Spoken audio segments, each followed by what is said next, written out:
খেলা হবে। যে কাউয়া কাদের বলেছিল খেলা হবে, যখন ছাত্ররা হাতে লাঠি নিয়েছে টি-20 খেলবে, ব্যাট বল হবে অল্প, বল হবে অল্প, ব্যাট থাকবে অল্প, ব্যাটে বলে ছক্কা হবে, ঠিক কিনা বলেন? তোমরা বলেছিল যে খেলা হবে, ছাত্ররা শুধুমাত্র বল করা শুরু করছে, তার আগেই বাংলাদেশ থেকে আউট হয়ে গেছে, ঠিক কিনা? ওরা আল্লামা সাঈদী সাহেব তিনি বলেছিলেন যে 13 কোটি 14 কোটি মুসলমানেরা হচ্ছে গোড়ায় আছে, সুবহানাল্লাহ বলবেন না? আমরা হচ্ছে গোড়া আর ওরা হচ্ছে আগাবাদী। আল্লামা সাঈদী সাহেব জেলখানা থেকে বলেছিল যে আমরা 14 কোটি মুসলিম গোড়ায় আছি, এই গোড়া থেকে যদি আমরা একটু নাড়াচাড়া দেই মামুর বাড়ি দিল্লি যায় পড়বা, ঠিক কিনা? আমাদের মা কোথায়? মোদির বউ নাই, শেখ হাসিনার স্বামী নাই, আছে না নাই? আল্লাহ তাআলা আওয়ামী লীগ ভাইদের হিদায়াত দান করুক, জোরে বলে আমিন। ম্যাডাম চলে গেছে, তারপরে বলতেছে ম্যাডাম আসিন ম্যাডাম, হ্যাঁ ম্যাডাম, গোপালগঞ্জে বাংলাদেশে আরেকটা আমরা রাজধানী বানাবো, ঠিক কিনা? ও মুসলমান, এরা মার খাইছে, ফুটবলের মতো হয়েছে, কিন্তু এরা সোজা হয় নাই। এরা সোজা হবে তখন একবারে কবরে যাবে তখন, ঠিক কিনা? আমরা ইসলামের জন্য আমি আপনাদেরকে দেখে নেব যে আপনারা যদি শ্রোতা ভালো হন, আমার ওয়াজ 2 ঘন্টা কেন 3 ঘন্টা আমরা করে যাব, কোনো সমস্যা নাই। শ্রোতা যদি ভালো হন কোনো সমস্যা নাই। অতএব আমরা 2টা গ্রুপ করব। আমার যারা বিবাহিত ভাইয়েরা আছেন, বিবাহিত মুরব্বী বাপজানেরা আছেন, আমার মিলু ভাই সহকারে বিবাহিত ভাইয়েরা একটু হাত তোলেন তো, একটু হাত তুলে নেন। আমি আপনাদের একটু ব্লাড কালেকশনটা পরীক্ষা করব, রক্ত প্রেশারটা পরীক্ষা করব। আমি একটু তাকবীর চাবো, আপনারা একটু হ্যাকার দিলেন। মানে মুরব্বীদের তো পাম্পস কম হয়ে গেছে, বিয়ে করছে তো মানে রক্ত নাকি জোকে খাইছে, যুবকেরা এরকম একটা ডায়লগ আছে না নাই? আসলে বিবাহের ভিতরে বরকত আছে না নাই? যে ছেলে বলে যুবকেরা বিবাহ করে নাই, ওরা দেখবেন যে এই ফোনের ভিতরে এই যে ঘাড় দিয়ে পরিমণির সাথে হাই জান সোনা কলিজা তোমার ছাড়া কিচ্ছুই বুঝি না, ঠিক কিনা? ওই যুবক, তুমি যে লাখির জন্য এত ঝাঁকি মারলা, তুমি যে লাখির জন্য পপ কাটিং চুল কাটছো, এই এমন ভাবে চুল কাটছে যে চুলের ডিজাইন লিখে রাখছে আর, তার মানে আরতে রোজিনা তোমাক ছাড়া কিচ্ছুই বুঝি না। আমার বিবাহিত ভাইয়েরা একটু হাত তোলেন, একটু হাত তোলেন, লিল্লাহে তাকবীর। জাহিদ ভাই কি আরেকটা সুযোগে আছেন নাকি? আরেকবার ঝাঁকি দেন। আমি কিন্তু আপনাদের দলেই আছি। আপনাদের ঝাঁকি দেখে বিবাহিত মায়েরা বলতেছে খালি হুজুর আমাদেরকে একবার চান্স দেন না। দেখেন ঝাঁকি কারে বলে। আরেকবার লিল্লাহে তাকবীর। আমার যুবক ভাই যারা পিছনে আছেন ভাই একটু আপনারা একটু সামনের দিকে আসেন, একটু জিকির করে লা ইলাহা। বসে যান ভাই, একটু সামনের দিকে আসেন। এটা হচ্ছে গিরিলা জিকির, মানে জিকির করতে করতে চাপবেন খালি, সামনের দিকে আসেন। লা ইলাহা সুবহানাল্লাহ ওয়াল হামদুলিল্লাহ লা ইলাহা ইল্লাল্লাহু মুহাম্মাদুর রাসূলুল্লাহ সাল্লাল্লাহু আলাইহি ওয়াসাল্লাম। এবার যারা তোমরা বিয়ে করো নাই, অবিবাহিত যুবকেরা তোমরা একটু হাত তোলো। অবিবাহিত যুবকেরা একটু হাত তোলো। তবে এখানে অবিবাহিত যুবকদের সংখ্যা কম, ঠিক কিনা? তোমরা একটু হ্যাকার দিলাও, কারণ তোমাদের আওয়াজ যদি কম হয় তাহলে পর্দার ভিতরে অবিবাহিত মেয়েরা একটা হিজড়ার সাথে বিয়ে বসবে না, ঠিক কিনা? অতএব তোমাদের গলার হ্যাকার যদি বেশি হয় ওরা দেখবে যে না এদের পাওয়ার ভালো আছে, যদি স্লো হয় এদের সাথে বসা যাবে না, ঠিক কিনা? হাত তোলো, লিল্লাহে তাকবীর। না, এলাকার যুবকের পাওয়ার নাই। আরেকবার সুযোগ, লিল্লাহে তাকবীর। এবার সকলে মিলে হাত তোলেন, 3 তাকবীর দিয়ে আমরা প্রোগ্রামটাকে শুরু করব। লিল্লাহে তাকবীর। আরো জোরে লিল্লাহে তাকবীর, লিল্লাহে তাকবীর। আল্লাহ তুমি তাকবীর গুলোকে কবুল করে নাও, জোরে বলে আমিন। এই তাকবীর থাকবে যেখানে যেখানে তাকবীর থাকবে সেখানে শয়তান থাকতে পারবে না, ঠিক কিনা বলেন? মসজিদের মুয়াজ্জিন সাহেব যখন লিল্লাহে তাকবীর আল্লাহু আকবার স্লোগান দেয়, দেখবেন যে কুকুর ঘেউ ঘেউ শব্দ আছে না নাই? কখনো খেয়াল করেছেন যে কুকুর কেন আজানের সময় ভুক ভুক করে? এই কুকুর দেখে যে শয়তান এমন সময় মুয়াজ্জিন সাহেব আজান দেয় যে আজানের সাথে কুকুরের একটা বিশেষ সম্পর্ক রয়েছে, জিন শয়তান পালাইতে থাকে, যার কারণে কুকুরও ঘেউ ঘেউ করে, ঠিক কিনা বলেন?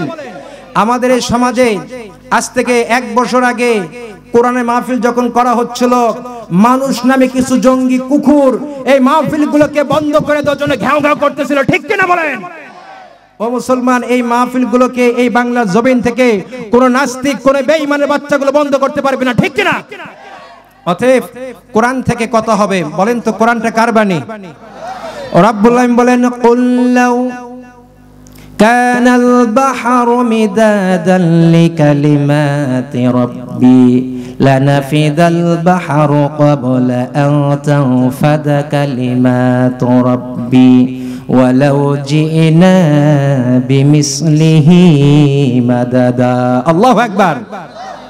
সাগরের জলকে কালি করে, গাছের পাতাকে খাতা করে, তোমার মহিমা লেখা শেষ হবে না, যদিও লেখি প্রভু জীবন ভরে, ঠিক না? সাগরের জলকে কালি করে, গাছের পাতাকে খাতা করে, তোমার মহিমা লেখা শেষ হবে না, যদিও লিখি প্রভু জীবন ভরে। লিল্লাহে তাকবীর। এই কোরআনের ভিতরে কোনো ভুল নাই, এই কোরআনের ভিতরে সন্দেহ নাই। ঘোষণা কার? রাব্বুল আলামিন বলেন, যালিকাল কিতাবু লা রাইবা ফীহি হুদাল লিল মুত্তাকিন। জোরে কোন আল্লাহু আকবার। ও নবীন, এটা এমন একটা কিতাব, এমন একটা কোরআন যে কোরআনের ভিতরে কোনো সন্দেহ নেই। ঘোষণা কার? আরো জোরে বলেন, ঘোষণা কার?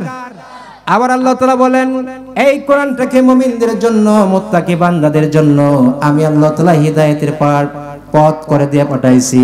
তার মানে কোরআন আছে যেখানে আল্লাহর রহমত আছে সেখানে, ঠিক কিনা? আবার আল্লাহ তাআলা বলেন, ওয়া নুনাজ্জিলু মিনাল কুরআনি মা হুয়া শিফাa'un ওয়া রাহমাতুল লিল মুমিনিন ওয়া লা ইয়াজিদুয যালিমিনা ইল্লা খাসারা। আল্লাহু আকবার। আল্লাহ তাআলা বলেন, ও নবী, এটা এমন একটা কিতাব যে কিতাবটা আমি মুমিনদের জন্য রহমত করে পাঠাইছি আর চিকিৎসা করে দিয়ে পাঠাইছি। সুবহানাল্লাহ বলেন। আমাদের বাড়িতে সন্তানেরা সকালবেলা কান্নাকাটি আছে না নাই?